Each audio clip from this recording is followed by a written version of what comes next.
Fatimah, ginseng tadi bagus untuk lelaki. Kak Cik Fatimah bagus untuk akak-akak. Bagus untuk para akak-akak, adik-adik dan juga sebagainya lah. Kak Cik Fatimah ni memang herbal tradisional wanita Melayu sejak turun-temurun lagi tau. Okey, sebab kenapa? Dia bagus tau untuk kesihatan dalaman kita. Okey, bagus untuk kita punya sistem reproduktif. Okey, bagus juga untuk apa? Kita punya apa lagi? Banyak lagi lah bagusnya.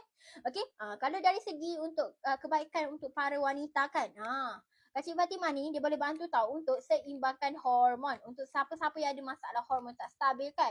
Okey, masalah PCOS, masalah apa lagi? Hormon tak stabil kan.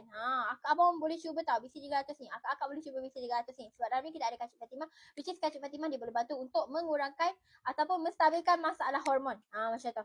Okey, dia boleh bantulah untuk atasi masalah haid yang tak teratur. Okey, masalah simptom-simptom menopause. Okey, dan sebagainya. Alright, and then abang Kak Cik Fatimah ni dia boleh bantu juga tau untuk mengurangkan sakit senggugut. Okay, sebab kenapa? Dia bersifat anti radang. Which is dia boleh bantu untuk apa ya korang? Kurangkan kita punya kekejangan otot rahim kita. Time-time kita period kan.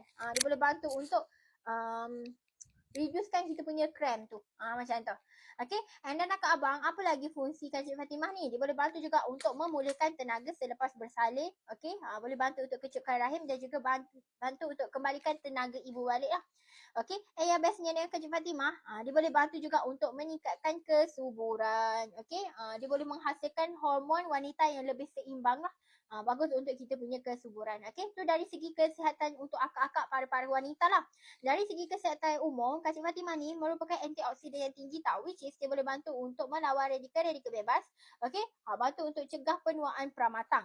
Alright, and then abang dia boleh bantu juga tau untuk menguatkan kita punya tulang dan juga sendi. Okay, baguslah untuk apa namanya wanita-wanita yang telah menopause kan, memang sangat bagus. Okay, and then abang yang bestnya dengan Kak Cik Fatimah ni, dia boleh bantu juga untuk meningkatkan tenaga dan juga kecergasan. Okay, tu antara fungsi Kak Cik Fatimah. Okay.